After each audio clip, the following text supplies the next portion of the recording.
It's the beginning of another year. At the beginning of 2024, I had a word that I thought would represent my year and a goal to strive for. It was prosperity. But you see, my year was a whirlwind of challenges, triumphs, and moments of growth. Looking back now and reflecting on what has been, I realize that sometimes you don't choose the word for the year. It chooses you. And after all is said and done, I think the more suitable word, the one that chose me, is perseverance.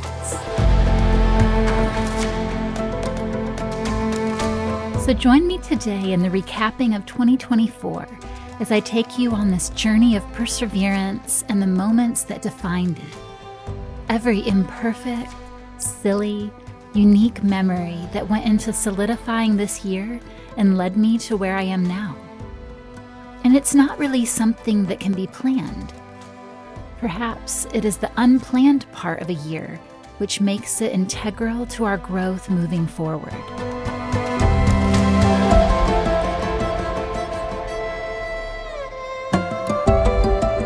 There's a quote that I love by Abraham Lincoln, and it's really so simple. He said, "The best way to predict your future is to create it." So let me just encourage you, my loves, that even if your year didn't lead you to where you intended to go, rest assured that it got you to where you needed to be.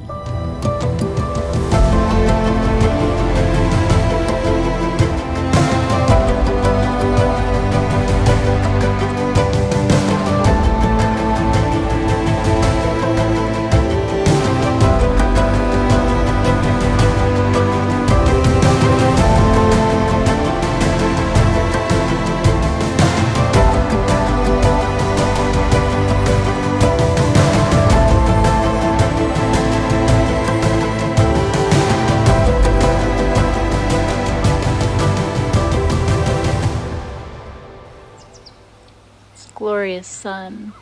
Feels so good. Absolutely glorious.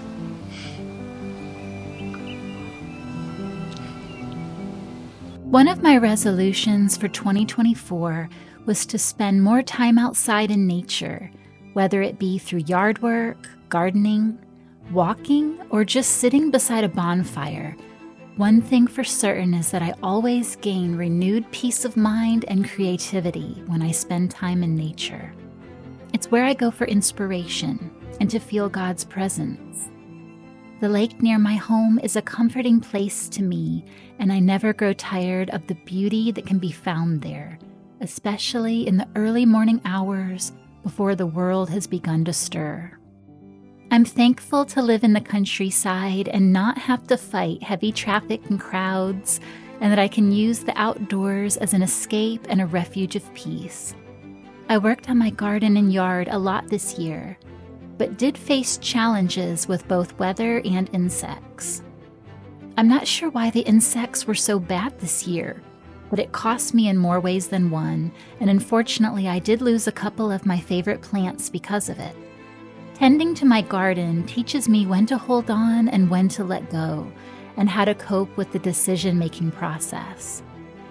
At the end of the day, regardless of what condition your garden may be in, one thing is true. It represents hope and optimism for tomorrow, reminding us of the opportunity to start over and replant, because there's always going to be a harvest, whether bountiful or not. Hope is in the re-sowing. So choose the right seeds, let them fall where they may, and have trust, because sometimes all it takes is the ground to receive them.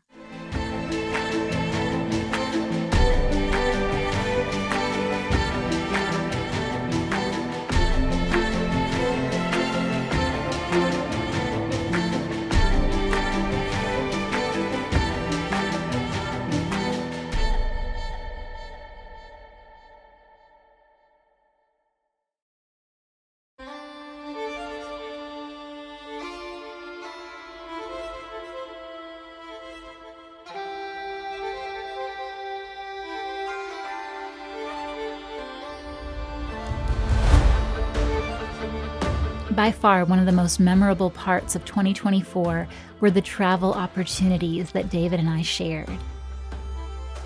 We both have come to enjoy travel more with each year that passes, and if you've been following us for a while, then you know that our goal is to visit every state park in Georgia. We've successfully visited the bulk of the list, but are taking our time and savoring each of the beautiful destinations and filming the experience along the way. I'm reminded of a quote about travel that says, "The aspiration of traveling is not something to put on a bucket list, but rather one to put on your to-do list," which is why we have made travel a priority and something we're always looking forward to.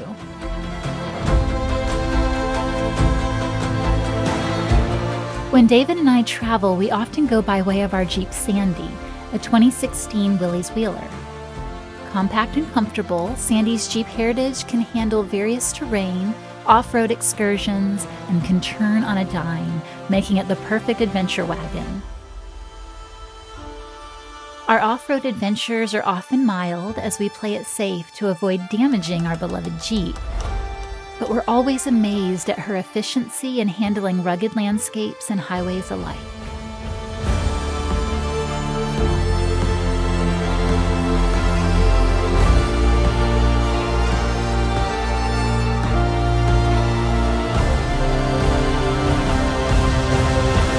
We put Sandy's capabilities to the test on this trip to the highlands of Georgia, a destination that boasts of altitudes 2,000 feet above sea level and mountainous terrain that we really aren't accustomed to. This is a part of Georgia that we dreamed of visiting, not only for its beauty and stunning landscapes, but because of it being a prime location for state parks.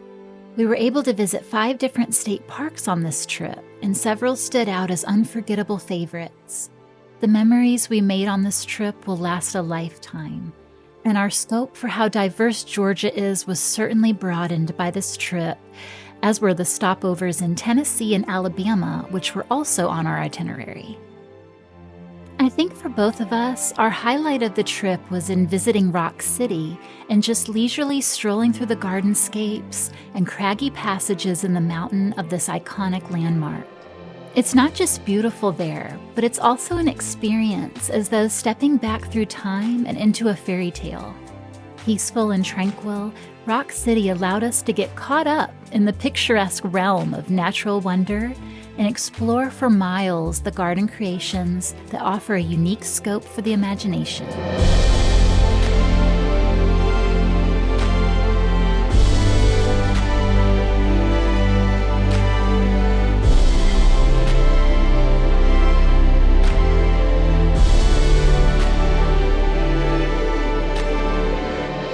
We also had the opportunity to visit Oceanside via a cruise to the Eastern Caribbean. What was intended to be a family trip ended up just being David and I, but we do enjoy cruising, and so with gratefulness we received this as a much-needed relaxing vacation.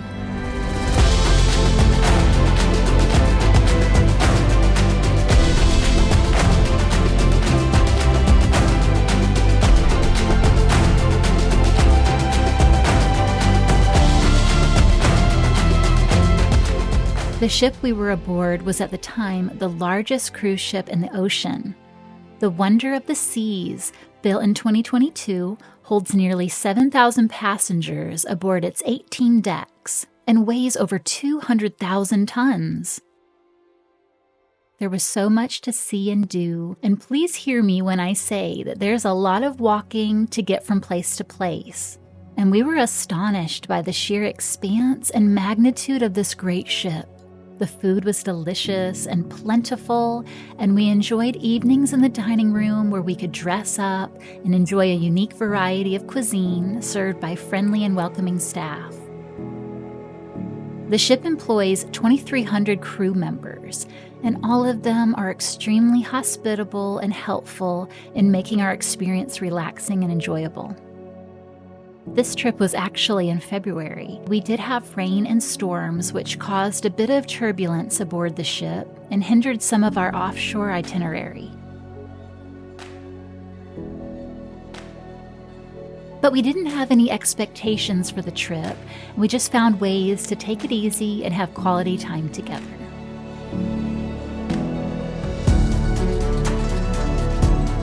The entertainment didn't disappoint, and the fun activities and amusements offered by the crew were unlike any we had seen before. They go above and beyond to create the ultimate sailing experience for guests, and it isn't a wonder why so many people choose to make lasting memories aboard this great floating vessel.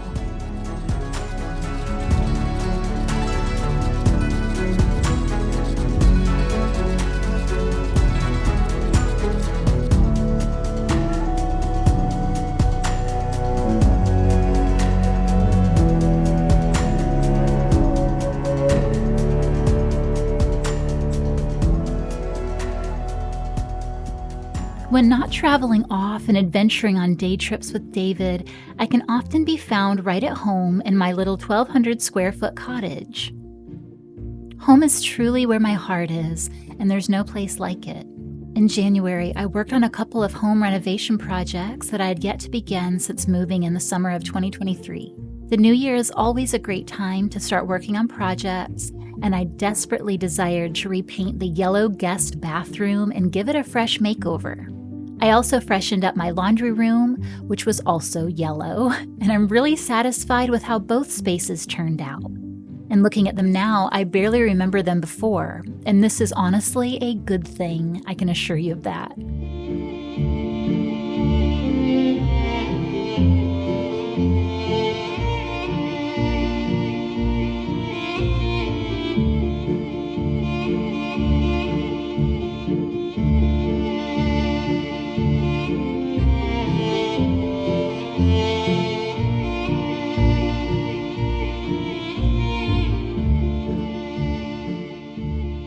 Blessed to work at home from the comfort of my art studio, though I realize not everyone would appreciate working from home. But I can't imagine doing anything else at this point. I've had my little business since 2020, and it's developed over the years into a really successful line of baby toys and infant accessories that I sell both online and in person at artisan markets. I still go over to my parents' house often, where I'm able to use my dad's wood shop with access to power tools and facilities needed to make my toys by hand. I'm really appreciative to my parents' generosity, though it's a dream of mine to own my own wood shop one day. And I'm glad that I have dreams. I think everyone should, as it's a great motivator. Looking back through my year, I'm reminded of my dreams and goals, and it also helps that I document things in life through photos and video storytelling. Sometimes I wonder how I would remember anything at all without it. This brings me to today's sponsor, Printique, an online digital printing service that I absolutely love and have been using for years. Printique's services offer me a vast array of printing options for when I need to solidify memories in physical form and obtain cherished photo keepsakes. I've used their services to print my wedding photos, travel captures, digital art prints, which I framed, and my most favorite to date, a photo book containing my own self-portraits and photo shoot portfolio. The ease of using Printique's creation tools and printing features is so easy and enjoyable. I'm happy to announce that I've teamed up with Printique to offer a giveaway so that one lucky winner can try out Printique for themselves using a $100 site-wide voucher. To enter, simply subscribe to my channel and like this video, in addition to leaving a comment letting me know what your goal, resolution, or word is for 2025. I can't wait to read more about what inspires you. And for extra entries, head on over to my Instagram and engage with my post pertaining to this giveaway. I'll have it linked in the description. Thank you, Printique, for this generous giveaway opportunity and for being such an awesome company for creators and photo enthusiasts alike. You know how earlier I mentioned that this year showed me the meaning of perseverance? Well, that journey began in August, as some of you may well remember. You see, one of David's routine cardiovascular appointments in the early spring brought us unfortunate news that we weren't ready for. I guess we're never really ready to hear bad news, but sometimes you just feel like time isn't on your side. Well, time was certainly bearing down on us, as was the news that David would need to have open heart surgery to repair damage on his heart valve, a consequence of a genetic disorder that he's been monitoring and maintaining for the last 20 years of his life. Our summer was a bit heavy as we bore the weight of this knowledge, and hanging in the balance was the uncertainty of when he would need the operation. His appointment came suddenly, and he wasn't sure how he felt about that. But part of me was content with the earnestness, because I knew we were both ready to get this heart repaired as soon as possible for his overall health and well-being. So in August, David underwent open heart surgery, and I'm very happy to say that it was very successful. The procedure and the surgeon were able to repair the damage to a better condition than his heart was in beforehand.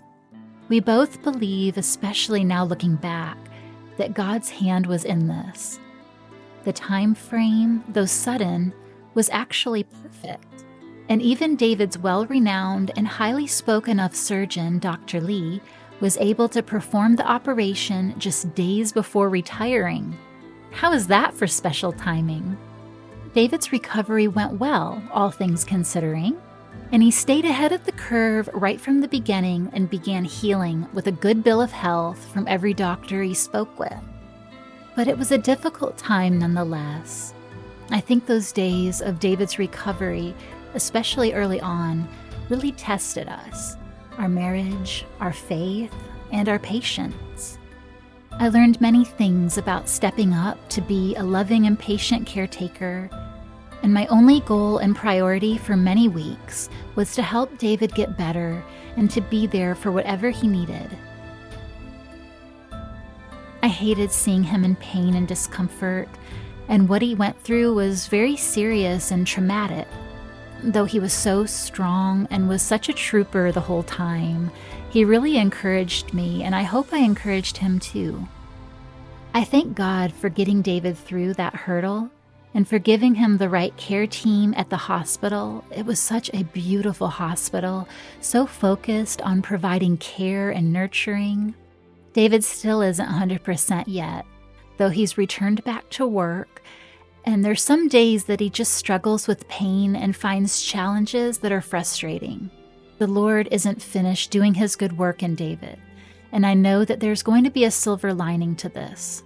I can't imagine going through such a heartbreaking experience without the love and support of Jesus Christ, and the relationship with him that sustains me and directs our path.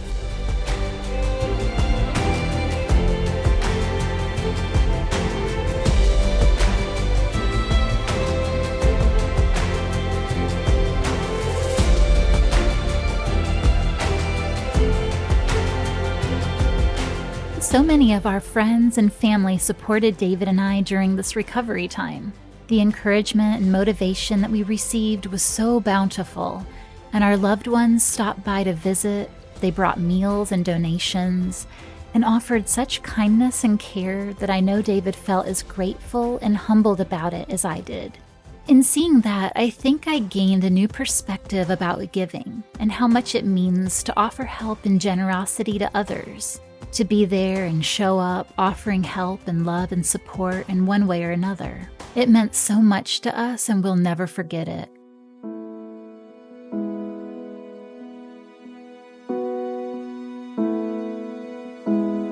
It was only a few weeks into David's recovery when we were hit with the storm of the century. Our area hadn't experienced a hurricane of that magnitude in, ever. And one of the problems is that none of us were really ready for it. It was pretty unexpected. Our home received devastation caused by the hurricane, especially when a large pine tree fell across the driveway and hit part of the house. But we were so blessed through it all, and it could have been so much worse. In fact, many of our friends and loved ones did receive much worse than we did. Again, in loving fashion, we had so many friends and loved ones show up to help lend us much needed help and worked selflessly in clearing debris around our home and picking up limbs and carrying away all the devastation left by the storm.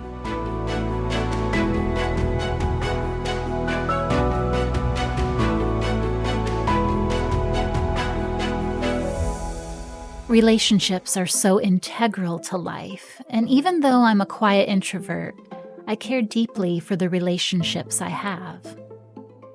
I hope one day I can return the favors to those I love, because having a support team and those you can depend on means everything when you're helpless and in need.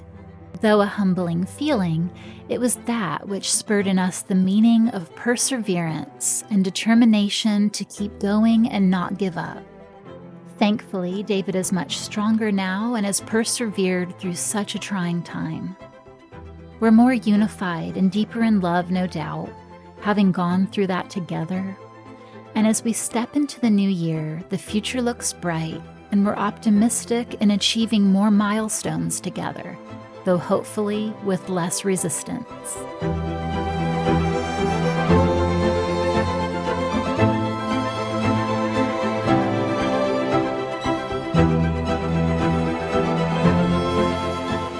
So may your year also be bright, and may your rewards multiply, your gains grow, and your goals come closer. Whatever word you hold in your heart for the new year, just remember to be flexible and have a willingness to adapt come what may, because sometimes life chooses for us, regardless of our best laid plans and intentions. But no matter what life surprises us with, one thing for certain is this: as we journey through time, we gather wisdom, encounter new perspectives, and our aspirations evolve. It's a beautiful testament to our growth and ability to adapt. The difference is not just in the years that have passed, but in the experiences that have shaped us, the challenges that have tested us, and the moments that have inspired us through the discovery of a whole new version of ourselves along the way.